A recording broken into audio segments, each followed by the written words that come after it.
사람을 사귀게 되면 무엇보다도 그 사람의 인성을 살펴봐야 합니다. 인성이라는 것은 사람의 됨됨이를 말하는 것이죠. 좋은 성품을 가지고 있고 삶이 반듯한 사람은 정직합니다. 그리고 많은 일에 있어서 우리가 사귀게 되면 유익하죠. 반대로 인성이 나쁜 사람은 아무리 신앙이 좋은 것 같아도 그 사람은 거짓을 일삼습니다. 그 사람으로 인하여 내 신앙까지 어려움을 겪게 되고 급기야는 하나님을 떠나는 일까지 발생하게 됩니다. 그래서 여러분들은 사람을 사귈 때는 신앙도 중요하지만 됨됨이를 살펴봐야 합니다. 특히 예수 믿는 사람은 인성을 넘어서 영성을 봐야 합니다.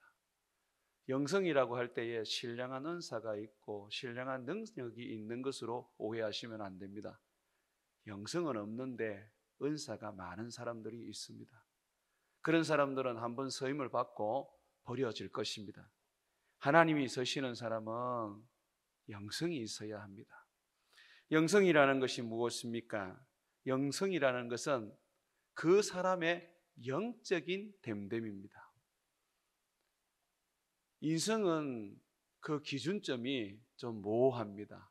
사람이 기준이기 때문에 우리가 누구를 모델로 삼아야 할지 어렵단 말입니다. 그러나 영성은 명확한 기준점이 있습니다. 바로 예수 그리스도이시죠. 예수 그리스도께서 보여주시는 그의 삶, 그의 성품, 그의 사역, 이 모든 것들이 바로 영성입니다. 우리는 그저 예수님만 닮으면 됩니다. 제자로서 예수님을 따르기만 하면 됩니다. 그러면 우리는 예수님의 그 영성을 얻게 됩니다. 영성은 예수님이 기준입니다. 그래서 정말 영성 있는 사람은 예수님을 보여줍니다. 예수님이 나타나고 예수님이 드러나는 사람, 그 사람이 영성 있는 사람이에요. 지금 이단이라고 하는 정명석 씨, 그리고 또 여러 어떤 이단들, 이재록 씨, 이런 분에 대해서 어떤 분이 다큐멘터리를 만들어서 지금 보여주고 있습니다. 한동대 다녔던 분이 아마 제작했다고 제가 들었는데, 거기에 보면 처음에 이분들이 다 능력이 있었어요. 병을 고치고 귀신을 쫓아냈어요. 그러나 영성이 없다 보니까 결국은 자기들이 예수님이라고 말하면서 교주가 되어버렸습니다. 그래서 우리가 은사가 있으면 좋지만, 그러나 은사가 없어도 괜찮습니다. 정말 우리가 가져야 할 것은 영성입니다. 영성. 예수님의 형상을 가져야 된다는 겁니다. 영적인 됨됨이가 예수님처럼 되어야지 우리는 세상 속에서 예수 그리스도를 보여줄 수 있는 전도자가 될 수 있고 예수님의 제자로서 살 수가 있는 것이죠. 야곱은 인성이 별로 좋지 않았던 사람이었습니다. 형의 것을 빼앗아서 자기 것으로 삼으려고 했던 이 탐욕은 그 사람의 인성이 별로 좋지 않았다는 것을 의미합니다. 인성이 좋지 않았던 이 야곱은 영성은 거의 제로 상태였지요. 그런데 그가 하나님을 만나고 오랜 세월이 지나고 나니까 좋은 영성의 사람이 되어버렸습니다. 깊은 영성의 사람, 예수님을 보여주고 예수님을 나타내는 그런 영적인 사람이 되어버렸습니다. 오늘부터 제가 몇 주간 이 야곱의 영성에 대해서 이야기를 할 것인데, 오늘은 야곱이 우리에게 첫 번째로 보여주고 있는 그의 영적인 모습, 예수님을 닮은 모습이죠. 긍정적인 생각과 축복의 말에 대하여 함께 나누려고 합니다. 야곱은 굉장히 긍정적인 사고를 가진 사람으로 변화되었습니다.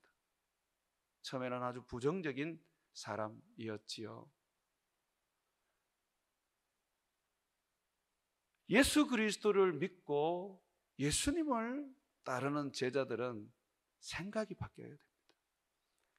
육의 생각에서 영의 생각으로 바뀌어야 됩니다. 영의 생각은 긍정적인 생각으로 나타납니다. 절망이 없습니다. 잠시 좌절할 수 있어도 금방 틀고 일어나서 도전하는 그런 긍정적인 사고를 가지고 있습니다. 야곱은 슬픔과 절망 속에서도 희망을 노래했던 긍정적인 사람이었습니다. 오늘 여러분 읽었던 말씀 속에 라헬이 아들을 낳다가 죽는 내용이 나옵니다. 여러분, 라헬이 어떤 인물입니까? 야곱이 너무너무 사랑하는 여인 아닙니까? 이 라헬 하나 바라보고 소위 외삼촌 집에서 20년을 살았는데 14년을 일을 했습니다. 아무런 대가도 받지 않고 말입니다. 누구보다도 사랑했고 자기에게 전부와 같은 사람이었는데 이 라헬이 아들을 낳다가 아들을 놓고 죽었어요. 산파가 아들을 놓는 라헬에게 응원을 했습니다. 야, 네가 또 아들을 낳게 되었다. 네가 그렇게도 원하던 아들 네가 얻게 되었다. 조금만 힘내라. 너 힘내면 된다. 그러나 그 산파의 격려에도 불구하고 그냥 이 세상을 떠나버렸습니다. 야곱은 얼마나 슬펐겠어요. 누구보다도 사랑하는 아내를 잃었으니 좌절했지 않겠습니까? 요셉이 죽었다는 이야기를 듣고도 가족들의 그 위로를 거절했던 야곱인데 요셉보다 더 소중한 자기 아내가 죽었어요. 그의 슬픔은 정말 우리가 상상하기조차도 어려울 것입니다. 하나님도 아마 원망했을 수 있습니다. 하나님, 내가 뭔 그렇게 잘못을 했나요? 내가 하나님 앞에 얼마나 기도하고 내가 주님 두려워하면서 살았지 않습니까? 그런데 내게 남아있는 이 한 사람, 내가 바라보고 위로받았던 이 한 사람 어떻게 데려갈 수 있습니까? 하면서 하나님을 향하여 고통스럽게 그는 불평했을 것입니다. 그런데 우리가 가만히 보면 이 야곱은 그 슬픔과 그 절망 속에서도 희망을 노래합니다. 신앙이 있는 거예요. 영성이 있는 거예요. 우리가 예수님을 믿으면서 여기까지 왔지만 슬픈 일 많이 겪습니다. 어려운 일도 많이 당합니다. 한번 고난을 받으면 다음에게는 안 오겠지 하지만은 또 고난이 옵니다. 참 우리들의 인생이 광야의 인생입니다. 그렇지 않습니까? 자, 그럴 때마다 처음에는 좀 그럴 수도 있다 생각하고 용기를 내어 일어나 보는데 그런 일들이 계속해서 반복이 되면 나중에는 그냥 자포자기하게 됩니다. 왜 나한테 자꾸 이런 일이 생기지? 나는 저주받은갑다. 하나님이 사랑하지 않는갑다. 이렇게 우리가 오해하면서 반응하게 됩니다. 그런데 야곱은요, 우리에게 그렇게 해서는 안 된다고 가르칩니다. 슬퍼할 수도 있고 잠시 좌절할 수도 있다. 그러나 그것을 떨쳐내고 희망을 노래해야 한다고 가르칩니다. 한번 말씀을 한번 보시죠. 18절입니다. 라헬이 아들을 이제 낳고 죽게 되는데 성경은 그 모습을 보여줍니다. 그가 죽게 되어 그의 혼이 떠나려 할 때에 아들의 이름을 베노니라고 불렀으나 이 베노니라는 것은 슬픔의 아들이라는 겁니다. 슬픔의 아들. 지금 라헬이 그렇게도 소망하던 아들을 하나 더 놓고 이제 죽게 됩니다. 그때 그는 너무나 고통스럽고 슬펐어요. 그래서 그 아들을 향하여 이름을 지어줍니다. 베노니, 슬픔의 아들이라고요. 젖도 한번 물리지 못하고 그런 것도 보지 못하고 엄마 없이 살아가야 할 이 아이를 보니까 얼마나 슬프겠습니까? 눈이라도 제대로 못 감았을 거예요. 그래서 그녀가 내뱉은 아이의 이름이 바로 슬픔의 아들 베노니였습니다. 이러한 상황 속에서 야곱이 어떻게 반응을 합니까? 그 사랑하는 아내가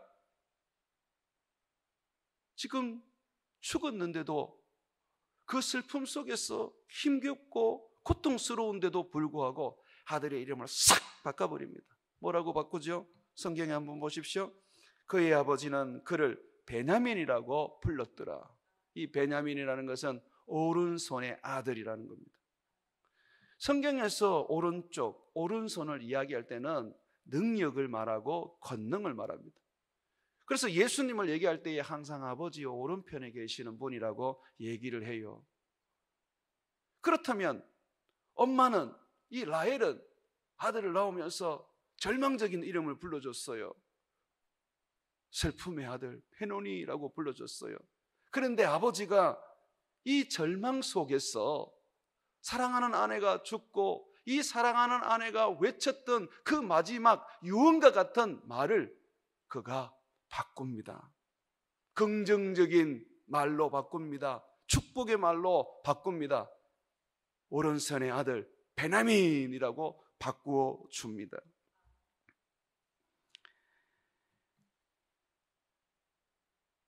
놀랍게도 이 이름대로 베냐민은 큰 인물이 됩니다.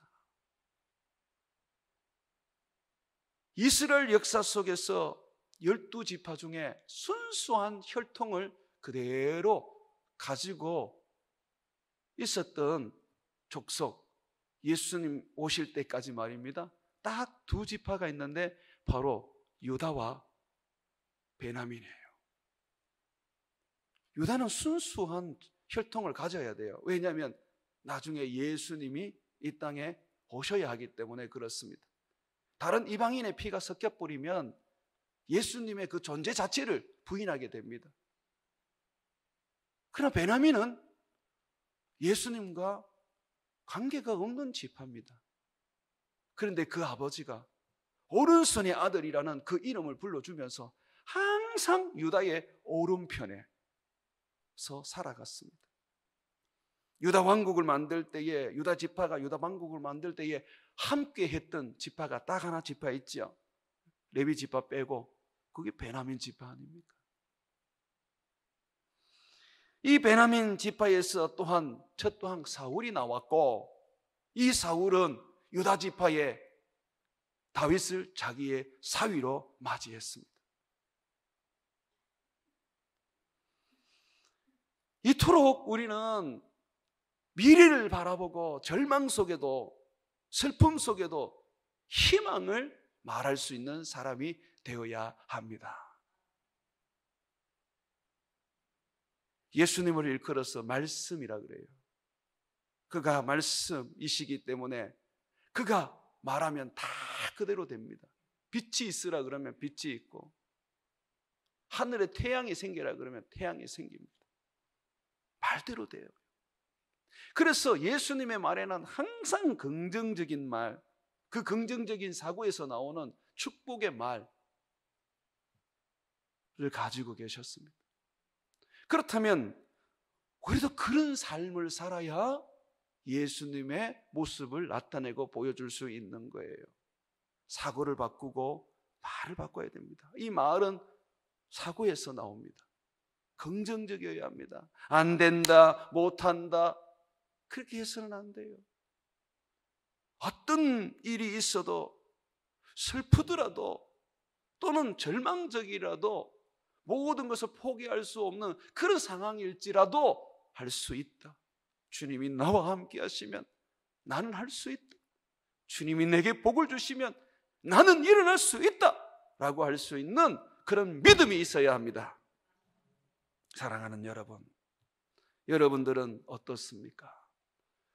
하루를 살아가면서 생각하는 것이 긍정적입니까? 부정적입니까?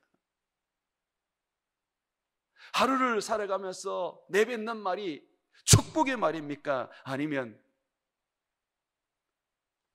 비난하고 비판하고 부정적인 말입니까? 우리는 축복의 말을 할 수 있어야 합니다. 그래야 하나님께서 우리를 사용할 수 있습니다. 또 우리가 볼 수 있는 이 야곱의 양성은 남의 탓하지 않고 그는 믿음으로 바로 잡습니다. 아내가 베노니라고 이름을 지어주고 죽었지만, 그리고 그것이 죽는 그 순간에 마지막으로 자손들에게 주어진 유언적인 말이었지만 그는 그거 다 무시하고 바로 잡습니다. 베냐민이라는 오른손의 아들 축복의 말로 바로 잡습니다. 만약에 베냐민을 베노니로 살게 했다면 어떻게 됐을까요? 이 아이는 그 이름 때문에 평생을 아마 기죽어 살았을 겁니다. 어떤 슬픈 일이 생기고 어떤 고통스러운 일이 생기면 형제들이 그랬을 거야. 야, 너 때문에 생긴 거야. 네 이름이 슬픔의 아들이잖아. 네가 우리 가족 속에 있으니까 항상 슬픔이 생기고 항상 고통이 생기는 거야. 너 어디 가버렸으면 좋겠다. 아마 그랬을 거예요. 이 베냐민도 어떤 어려움을 당하고 슬픔을 당하게 되고 고통을 당하게 되면 자기 자신을 원망했을 거예요. 아, 나는 항상 슬프게 사는구나. 엄마가 그렇게 이름을 불러줬어. 내 이름이 됐는데 결국 그 이름대로 나는 되는구나. 아, 그렇게 그가 여겼을 거 아닙니까?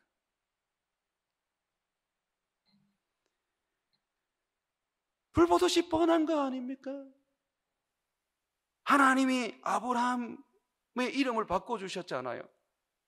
그의 이름은 처음에는 아브라함이었습니다. 그런데 하나님이 아브라함으로 바꿨어요. 열국의 아비로 바꿔주셨죠. 야곱은 어떻습니까? 야곱은 여러분, 우리가 그림적으로 한번 그려서 그의 이름의 뜻을 풀어보면 2등이다라는 거예요.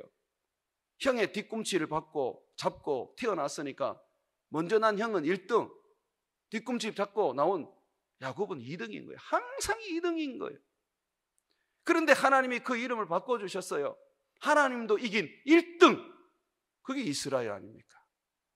이름이 완전히 달라요. 하나님께서 그렇게 이름을 바꿔주셨더니 정말 아브라함은 열국, 열방의 아비가 되었고 야곱은 아브라함 못지않게 모든 일에 있어서 하나님의 축복을 가장 먼저 받고 모든 일에 있어서 넘치는 하나님의 은혜를 받는 1등 신앙인이었지 않습니까?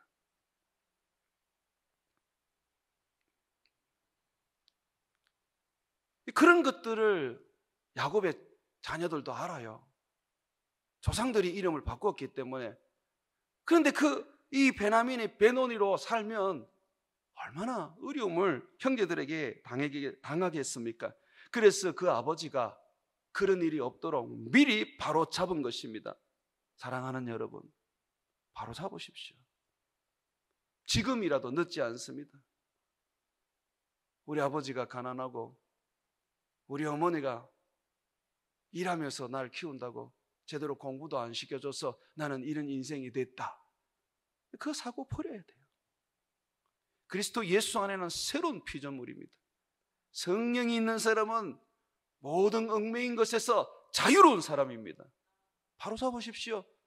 내가 이전에는 절망적인 사람이었지만 내가 이제 예수님을 믿음으로 말미암아 나는 능력의 사람, 축복의 사람, 하나님이 나를 통하여 역사하는 은혜의 사람이라고 여러분들이 스스로를 믿어야 되는 것입니다.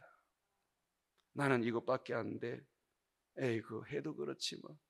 나는 기도해도 뭐 별로 큰 응답도 없더라. 그거 빨리 바로 잡으십시오. 빨리 바로 잡으십시오.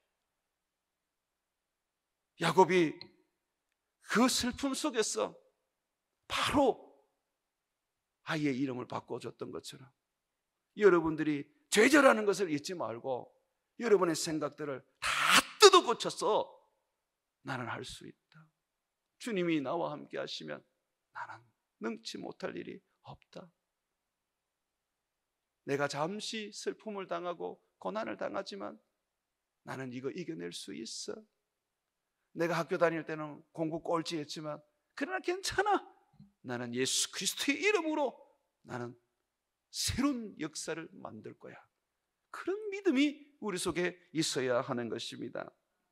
사랑하는 여러분, 라헬은요 신앙이 없었어요. 야곱은 이 라헬 때문에 늘 위험을 가져야만 했습니다. 외삼촌이 자기를 잡으러 왔을 때 외삼촌 집을 20년 만에 떠나서 아버지의 집으로 야곱이 갈 때 말입니다. 그때 외삼촌이 사람들을 데리고 야곱을 추격해 왔잖아요. 하나님이 야곱을 잡으러 오는 그 외삼촌에게 나타나서 뭐라 그랬습니까? 너 야곱에게 선악간 뭔가를 하면 너는 죽을 줄 알아. 하나님이 그렇게 위협을 하셨어요. 그래서 이 외삼촌이 꼼짝을 못하고 있었는데 한 가지 명분이 있었습니다. 야곱을 만날 명분. 그게 뭐냐면 자기가 섬기던 우상 드라빔이 없어진 거예요.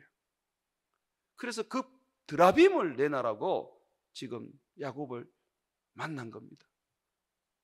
누가 가지고 갔습니까? 라헬이 가지고 갔죠. 그 우상 때문에 디나가 강간을 당하고 결국은 그 집안이 멸망의 기로에 섰던 거 아닙니까? 그런 라헬이 그 죽는 순간에도 보십시오. 자식 이름을 베노니라고 부릅니다. 정말 신앙이 없는 사람이에요. 반면에 여러분 레아는요 총기가 좀 떨어졌지만 그 사람은 굉장한 신앙이 있습니다. 그 아들들 이름 붙인 거 보면 야, 이 사람은 믿음의 사람이구나 하는 걸 알 수 있어요.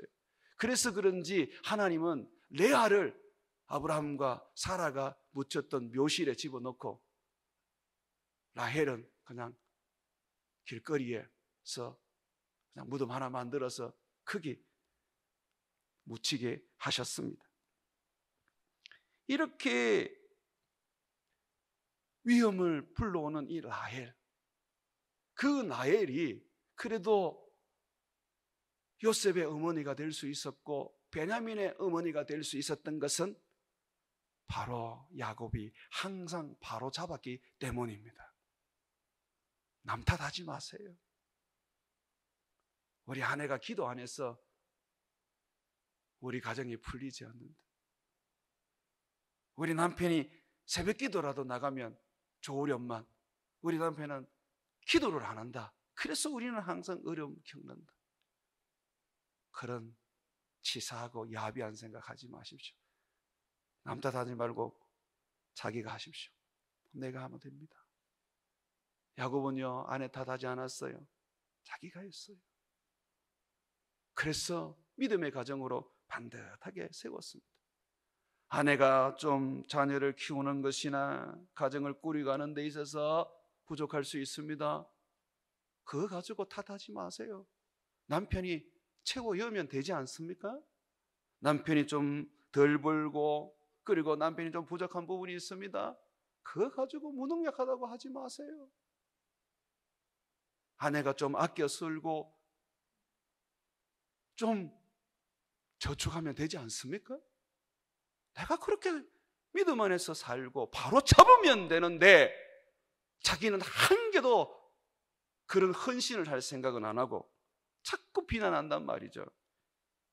그래서는 마귀의 형상이지 예수님의 형상이 아닙니다. 아담이 하나님의 형상과 모양으로 만들어졌었지만 선악과를 따먹고 난 다음에는 그 하나님의 형상을 완전히 잃어버렸어요. 그래서 그는 마귀의 형상을 가졌습니다. 하나님께서 아담에게 나타나서 아담아 내가 먹지 말라는 선악과 왜 먹었냐? 그렇게 하나님이 꾸짖으니까 아담이 뭐라 그랬어요? 하나님 잘못했습니다. 이렇게 얘기했습니까? 아니죠. 아담은요, 아내를 넘어서 하나님을 원망했습니다. 창세기 3장 12절에 보게 되면 하나님이 주셔서 나와 함께한 여인, 그 여인이 선악과를 줘서 먹었습니다. 이게 무슨 말인지 압니까? 하나님이 만든 여자, 그 여자가 나를 범죄하게 했는데 나를 그냥 혼자 살도록 가만히 놔두시지. 왜 하나님은 여자를 만들어서 나를 이렇게 만드셨습니까? 라고 하면서 하나님을 원망하는 거예요. 남을 탓하고 남을 문제 삼는 것은 그 하나님의 형상 아닙니다. 타락한 죄된 인생의 모습이죠. 우리 교회가 은혜가 없어서 내 신앙이 이 모양이야. 우리 목사님이 사랑이 없어서 내 신앙이 이렇지. 우리 교회 장로님은 많기는 많은데 우리를 한 번도 돌봐주지 않아? 늘 이렇게 탓하고 늘 이렇게 원인을 다른 사람에게 돌리면 예수님의 영성을 가질 수가 없어요. 이 남 탓은요, 다른 말로 말하면 비난입니다. 비난. 이거 버려야 됩니다. 교회가 은혜가 안 됩니까? 내가 열심히 기도하고 내가 부르짖으면 이 교회에 성령이 임하지 않겠습니까? 목사가 사랑이 없습니까? 그러면 내가 넘치는 사랑으로 목사를 사랑해 주면 그 목사도 변화되지 않겠습니까? 내 받기만 하고 내 누리기만 하려고 그러고, 그러니 남의 탓할 수밖에 없는 것이죠. 자식들이 보면 부모 탓을 잘합니다. 그런데 자식들이 부모 탓을 할 그 이유가 도대체 뭡니까? 나는 잘 모르겠어요. 부모가 낳아서 정성을 다하여 길러주었는데 돈 없는 게 그게 부모 탓입니까? 그 성질 나쁜 게 그게 부모 탓입니까? 뭐든지 부모에게 원인을 돌리고, 그러면 돈 많은 부모 만나면 잘 살 수 있을 것 같아요? 따뜻하고 다정한 부모 만나면 그러면 나는 좋은 인생을 가질 것 같아요? 탓하는 순간부터 이미 우리는 마귀의 모습을 가지는 것입니다. 믿음의 사람 욥, 이 사람도 보십시오. 자녀들이 밤새도록 모여서 놀고 난 다음에 아버지로서 뭘 했습니까? 자녀를 찾아가서 꾸지람하고 너 죄 짓냐 안 짓냐 그거 물어봤습니까? 아니죠. 우리 아이들이 하나님 앞에 분명히 잘못을 했을 거야, 그렇게 여기고 하나님 앞에 나아가서 속죄의 예물을 드리며 하나님, 저 애들을 용서해 주시고 사랑해 주십시오. 항상 자기가 품고 살았습니다. 이것이 예수님의 모습이죠. 예수님이 우리를 탓하시고 예수님께서 제자들을 탓하셨으면 우리는 아무도 구원을 얻지 못했을 것입니다. 베드로가 예수님을 3번이나 부인하고 저주까지 했지만 예수님은 한 번도 야단치지 않으셨습니다. 도리어 예수님을 저주한 것이 너무 부끄럽고 너무 절망스러워 도망간 베드로를 찾아가셔서 도리어 위로하고 그를 다시 제자로 세워주셨습니다. 사랑하는 여러분, 남의 탓하지 말고 믿음으로 여러분들이 바꾸십시오. 여러분은 능력자입니다. 여러분이 할 수 있습니다. 하나님이 여러분을 통하여 일하시려고 세우신 것입니다. 야곱을 통해서 볼 수 있는 영성, 긍정적인 사고와 축복된 그 말을 우리가 보면요, 이 사람은 환경을 보지 않고 하나님을 바라보며 축복했습니다. 여러분이 베냐민은요, 환경적으로 보면 진짜 슬픔의 아들입니다. 어머니 죽으면서 낳은 아들이기 때문에 슬픔의 아들 맞지 않습니까? 그 아버지는 나이가 얼마나 많습니까? 젖 한 번 먹지 못하고 유모의 손에 길러져야 할 아들입니다. 그런데 이 야곱은 그런 환경을 보지 않았어요. 무엇을 봤어요? 하나님을 봤죠. 하나님이 키우시고 하나님이 입히시고 하나님이 돌보실 것을 믿었지요. 성경의 환경을 보지 않고 자식을 믿음으로 키운 아주 훌륭한 어머니가 있습니다. 한나입니다. 한나는 하나님 앞에 눈물로 기도하고 사무엘을 얻었습니다. 자기 품에서 젖을 다 먹이고 뗀 후에는 바로 엘리 제사장에게로 보내어서 그곳에서 살게 했습니다. 당시의 엘리 제사장과 그 가문은요, 정말 추악하고 더러운 타락한 제사장 가문이었습니다. 거기 보내면 애 다 베립니다. 그렇지 않습니까? 그리고 이 사무엘이 젖을 띠지만은 아직도 엄마가 필요한 아이입니다. 그런데도 한나는 그냥 젖을 띠고 성막에서 엘리의 양자로 살도록 그냥 보내버렸습니다. 참 모진 엄마죠. 왜 그렇게 했습니까? 그가 바라본 것은 하나님이었습니다. 그는 아들을 하나님께 서원한 대로 바친 후에 이렇게 노래했죠. 하나님은 높이기도 하시고 낮추기도 하시고, 하나님은 죽이기도 하시고 살리기도 하시고, 하나님은 있기도 하시고 없기도 하시는 전능자입니다. 하나님을 바라보기 때문에 아들을 맡긴 겁니다. 사랑하는 여러분, 자식들이 여러분들을 원망해도 여러분은 거기에 귀 기울이지 마십시오. 그냥 하나님께 맡기십시오. 하나님이 여러분의 자녀들을 사무엘같이 만들어 주실 줄 믿습니다. 내가 키우는 게 아니에요.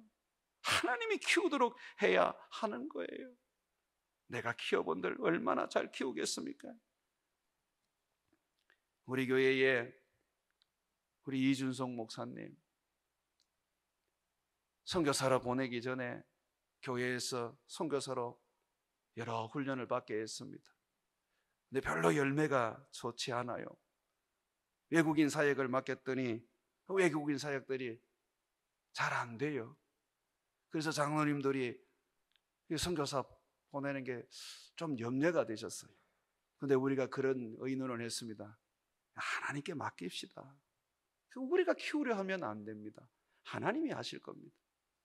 그래서 이주성 목사를 선교지에 보냈죠. 지금 3년이 지나고 어떻습니까? 사역을 얼마나 잘하는지 10년 된 선교사들보다 더 잘합니다. 이번에 왔다가 가면서 여러분 주시는 주시는 그 헌금이라 할까요? 뭐 어떤 여러분들이 주시는 그 비용 다 모아가지고 이번에 작은 돌산 베들로 교회를 하나 건축을 했습니다. 거기는 무허가 촌이기 때문에 진짜 아이들의 예배가 너무너무 열악합니다. 예배 드리다 보면 막 쥐가 막 다녀요. 그 작은 거 하나 지었어요. 그것만 했습니까? 거기 현지인 사역자 세우고 이번에는 청년 둘이를 더 제자로 만들어서 공동체를 넓혀서 새로운 집으로 갔습니다. 그 새로운 집이 있는 곳에 이제 또다시 개척을 시작합니다. 사역 참 잘하죠. 어떻게 그렇게 할 수 있습니까? 하나님이 하시는 거예요. 하나님이 함께하는 사람은요, 아무도 못 이깁니다. 그래서 우리가 하나님께 부탁을 해야 돼요. 바울과 바나바는 안디옥 교회를 세운 최고의 목회자요 성경학자입니다. 그런데도 안디옥 교회는 그들을 보낼 때에 어떻게 했습니까? 하나님의 은혜에 부탁을 했습니다. 하나님께 맡긴 거예요. 여러분의 자녀들을 하나님께 맡기십시오. 하나님이 여러분의 자녀들을 사용하실 것입니다. 하나님은 노는 하나님이 아닙니다. 일하는 하나님입니다. 예레미야서 33장 2절에 보게 되면 일을 행하시는 여호와, 그것을 만들어 성취하시는 여호와라고 했어요. 주님은 안 쉽니다. 이영 목사는 뺀질뺀질거리면서 목회를 안 할 수 있어요. 그런데 하나님은 그런 분이 아닙니다. 항상 일을 하시는 하나님, 그것을 만들어서 성취하는 하나님이십니다. 그래서 우리 교회는요, 하나님이 일하도록 해야 합니다. 사랑하는 여러분, 각 부서의 우리 목회자들과 우리 또 부장들과 우리 위원장님들과 그리고 여러 봉사자들, 우리 교사들, 여러분, 거기에 교육자가 있고 또 담임 목사가 있지만 그들과 일하려고 하지 말고 하나님과 일하십시오. 하나님께서 여러분의 인생을 축복하시고 여러분에게 맡긴 일에 큰 열매를 맺게 해 주실 것입니다. 마지막으로 이 야곱이 가진 이 긍정적이고 이 축복하는 그의 생각과 말을 보면요, 그는 누구도 비난하지 않고 끝까지 품고 사랑합니다. 긍정적인 생각을 가지고 축복의 말을 하는 사람은 사랑을 온전히 이룰 수가 있어요. 남에 대해서 비난하지 않는데, 남의 탓을 하지 않는데, 환경을 보지 않는데 어떻게 미워할 수 있겠습니까? 부족해도 연약해도 허구한 날 죄를 지어도 그래도 용서하고 품고 같이 살아가는 것입니다. 20절 말씀을 한번 보세요. 라헬이 죽었는데 이 라헬을 위해서 큰 묘비를 하나 세워줍니다. 야곱이 라헬의 묘에 비를 세웠더니 지금까지 라헬의 묘비라 일컬었더라. 지금까지라는 것은 모세가 창세기를 썼기 때문에 400년이 지났는데도 불구하고 그 묘비가 남아있는 거예요. 그 무덤이 남아있는 거예요. 얼마나 야곱이 심려를 기울여서 웅장하게 지었겠습니까? 왜 그렇게 했습니까? 그의 후손들이 가나안 땅에서 사는 수많은 이스라엘 백성들이 라헬을 잊지 않도록 하기 위한 거였습니다. 신앙도 없고, 그죠? 이 부정적인 사람 뭐가 좋다고, 길거리에서 죽은 사람 뭐가 좋다고 이토록 높여줍니까? 이게 바로 야곱이 가진 예수님의 사랑입니다. 좀 못하면 어떻습니까? 좀 신앙이 좀 부족하면 어떻습니까? 내가 사랑하면 되지, 내가 품으면 되지. 다른 사람과 비교하지 마세요. 내 아내 신앙이 어떻든 내 남편 신앙이 어떻든 그저 품으십시오. 하나님께서 여러분들에게 원하는 것은 예수님을 닮으라고 하는 것입니다. 여러분들이 넓은 가슴 가지고 품어버리면 여러분들의 가족의 그 허물들이 다 덮여버립니다. 뭐가 헛한 죄를 덮습니까? 사랑이 헛한 죄를 덮는 것입니다. 덮지 아니하면 하나님이 사용하지 않아요. 모세가 가나안 땅에 못 들어갔어요. 왜 못 들어갔습니까? 이스라엘 백성들 그 앞에서 성질을 내서 그렇습니다. 자기 의의를 드러내고 자기 분을 드러냈습니다. 내가 하나님이냐?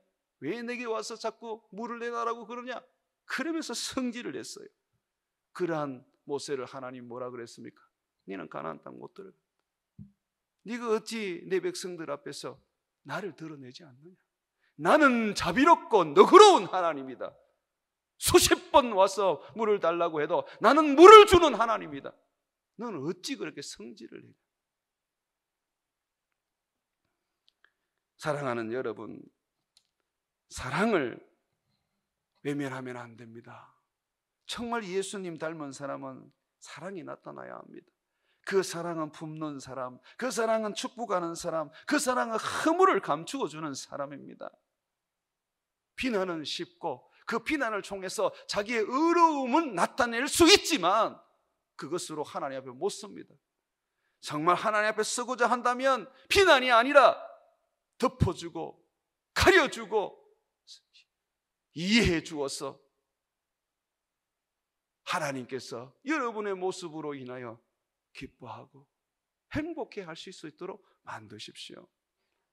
죄를 다 골라내가지고 그것을 다른 곳에 치워버리는 것보다 모든 죄들을, 성도들의 죄들을 내 가슴속에 품고 내 안에 넣어서 주님 앞에 서십시오. 여러분이 품고 사랑하면 하나님께서 여러분을 내 아들 예수라고 말씀해 주실 것입니다. 사랑하는 여러분, 교회의 지도자의 자리는 쉽지 않습니다. 하고 싶어서 하는 것도 아니고 하나님께서 세워서 하는 것입니다.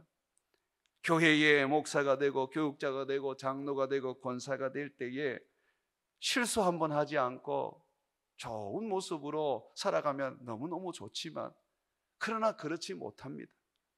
그런데 한 번만 실수하면 그저 난도질하고 그 사람의 쌓아왔던 모든 업적은 다 없어져 버립니다. 100가지 아무리 잘해도 한 가지 잘못하면 그냥 이 사람은 죽일 놈이 되는 것입니다. 왜 이렇게 교회가 험악해야 합니까? 한 가지 잘못하게 되면 100가지 잘한 것으로 인해서 용서해주고 이해해주고 격려해줄 수 있어야 되지 않습니까? 어찌 목사만 품어야 되고 장로만 사랑해야 되고 권사만 희생해야 합니까? 함께 사랑하고 함께 품고 함께 기도해 줘야 되지 않습니까? 그래야 되는 거 아닙니까? 그래야지 우리가 주님 앞에 섰을 때에 끝까지 사랑했다, 그렇게 평가를 받지 않겠습니까? 예수님이 서로 사랑하라고 말했지 않습니까? 사랑하는 여러분, 우리 교회에는 지도자들이 잘못할 수 있습니다. 허물을 가질 수 있습니다.